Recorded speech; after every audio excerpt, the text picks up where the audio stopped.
नमस्कार, मैं जितेंद्र चतुर्वेदी। विपक्षी दलों की जो तीसरी बैठक होने वाली है उसके ठीक पहले आखिर नरेंद्र मोदी ने ऐसा कौन सा दांव चल दिया कि पूरे कुनबे में खरमंडल मच गया। और ये यूं ही नहीं कहा जा रहा है। दरअसल इसके दो संकेत तो साफ दिखाई दे रहे हैं। एक तो यही कि कांग्रेस के भीतर विचार विमर्श का दौर शुरू हो गया है, और फिर अचानक नीतीश कुमार जो है वो दिल्ली पहुंच गए हैं। तो ये पहुंचना और विचार विमर्श का दौर चलना ये नाहक तो नहीं है। तब ये सवाल उठता है कि आखिर में ऐसा दांव कौन सा है जो मोदी ने चला है। देखिए, तीन चार चीजें हुई हैं जो परेशान कर रही हैं संशोधित यूपीए को। उसमें जो पहला और बड़ा मुद्दा है नैरेटिव के लिहाज से वो 370 है, और इस नैरेटिव को आगे बढ़ाने में कपिल सिब्बल की बड़ी भूमिका रही। वो कानूनी तौर पर भी उसे आगे ले जा रहे हैं और राजनीतिक तौर पर भी उसको नरिश कर रहे हैं।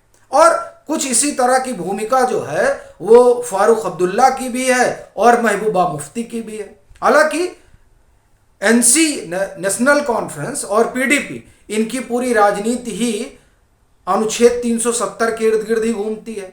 अब अगर वही चला जाएगा तो जाहिर तौर पर है इनकी राजनीति का क्या होगा। तो इनके लिए तो राजनीतिक तौर पर जीवन मरण का सवाल है, इसलिए भी ये इस मुद्दे को आगे लेकर चलते हैं। और अगर विपक्ष की बात करें तो वो सब तो सेकुलर अलंबरदार हैं, तो उनके लिए ये एक बड़ा मुद्दा इसलिए बन जाता है क्योंकि फिर ये मसला अपीजमेंट से जुड़ जाता है, और वो जरूरी है इस सेकुलर विपक्ष के लिए, चूंकि वोट इसी पर वो बटोरते हैं। लेकिन इन लोगों को बड़ा भारी झटका तब लगता है जब कश्मीर से आवाज उठती है इस बात को लेकर कि नहीं, ये अनुच्छेद 370 का हटना बड़ा ठीक है। और ये जो आवाज है ये बड़ी मजबूत आवाज है जो कश्मीर से उठ रही है। उठा कौन रहा है? कश्मीर के युवा।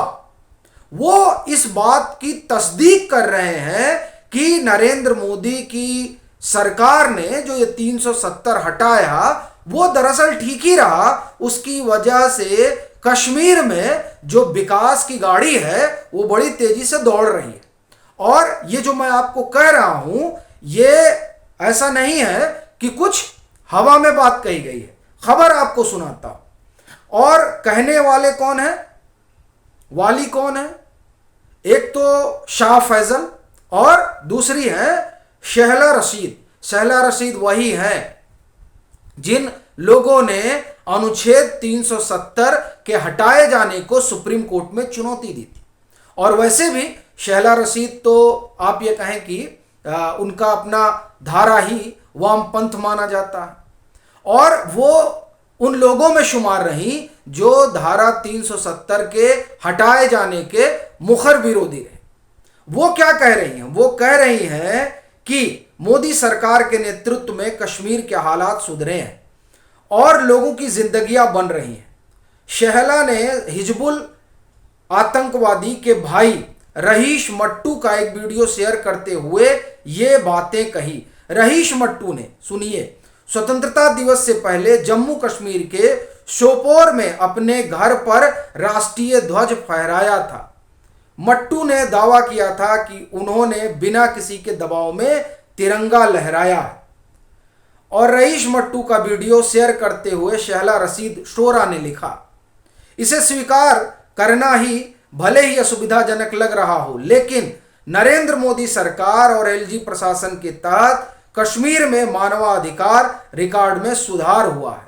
मेरा मानना है कि सरकार के स्पष्ट रुख ने कुल मिलाकर जमीन बचाने में मदद की है। यह मेरा दृष्टिकोण है। अब आप देखिए, ये आवाज कश्मीर से उठ रही है, और जब आवाज कश्मीर से उठ रही है और वो लोग उठा रहे हैं जिनके कंधों पर कश्मीर का भविष्य है, वो कह रहे हैं कि नहीं 370 हटा के बड़ा अच्छा किया। तो दरअसल ये जो पूरी मुहिम रही 370 के जरिए राजनीति करने और अपनी राजनीति चमकाने की, वो एक झटके में धराशायी हो गई। जब ये कहा जाता है कि इस तरह का उल्लास तो हमने ईद के मौकों पर देखा है, स्वतंत्रता दिवस पर इस तरह का आनंद उत्सव कश्मीर में पहली बार लोगों ने देखा। यानी कश्मीर बदल गया है। 370 अब वहां मायने नहीं रखता। तो जो लोग उसके नाम पर सियासत कर रहे हैं उन्हें तो बड़ा झटका लगा, क्योंकि नरेंद्र मोदी ने तो 370 को लेकर जो नैरेटिव बनाया जा रहा था उसे 180 डिग्री घुमा दिया। तो एक तो यहां इनकी राजनीति को गहरा धक्का लगा। दूसरा, जो संशोधित यूपीए है उनकी राजनीति का दूसरा मजबूत पहिया महाराष्ट्र रहा। महाराष्ट्र में जो राजनीतिक उथल पुथल है वो आप देख ही रहे हैं। कहा जा रहा है कि अब शरद पवार भी हो सकता है कि एनडीए का हिस्सा बन जाए। और आप देखिए कि पटना में बैठक हुई पहली 23 जून 2023 को, और 17-18 जुलाई की बैठक बेंगलोर में होते होते एनसीपी जो है एनसीपी में खेल हो गया। और अब तीसरी बैठक होने जा रही है। तीसरी बैठक मुंबई में होनी है। होस्ट कौन होंगे? शरद पवार और उद्धव ठाकरे। अब चर्चा यह है कि शरद पवार इधर उधर जा सकते हैं। अब इस बात ने पूरे जो संशोधित यूपीए है जिसे इंडिया कहा जाता है उसका पूरा खेल गड़बड़ा दिया है। वो इसलिए क्योंकि ये जो महाराष्ट्र है यहां उत्तर प्रदेश के बाद सबसे ज्यादा लोकसभा सीटें आती हैं 48, और इस महाराष्ट्र पर बड़ी उम्मीदें टिकी हुई हैं संशोधित यूपीए की कि यहां हम लोग ठीक ठाक प्रदर्शन कर सकते हैं।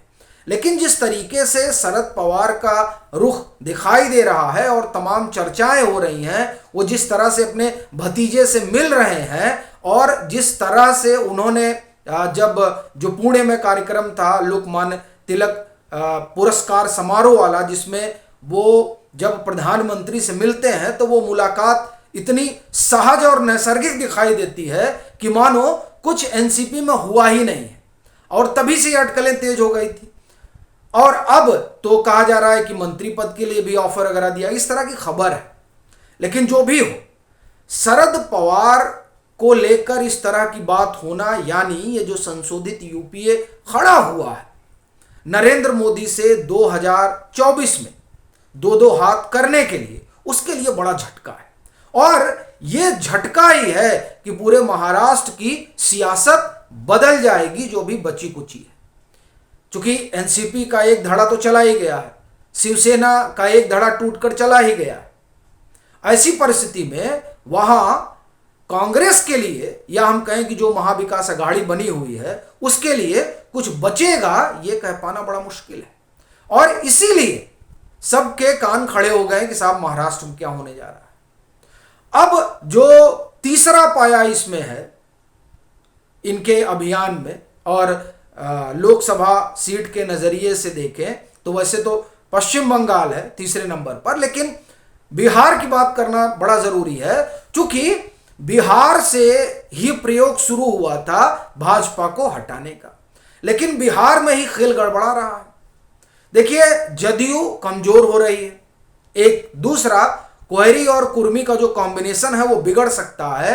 ऐसा इसलिए कहा जा रहा है क्योंकि चर्चा ये है कि नीतीश कुमार को संयोजक बनाया जाएगा, और नीतीश कुमार को संयोजक इसलिए लालू प्रसाद यादव चाहते हैं कि बन जाए ताकि वो बिहार से बाहर निकले और तेजस्वी यादव मुख्यमंत्री बने।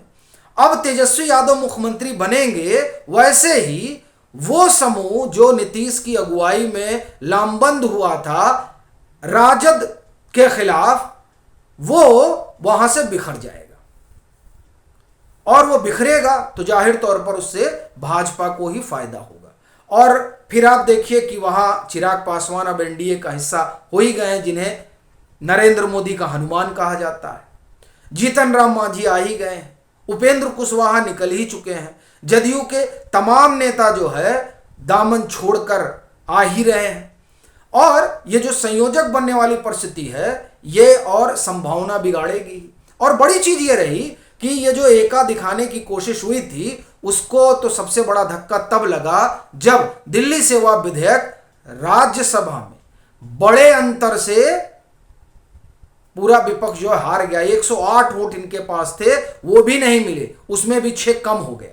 जो ये बताता है कि दरअसल किस तरीके से ये जो संभावित बैठक होने वाली है उस बैठक से पहले ही खेल हो चुका है।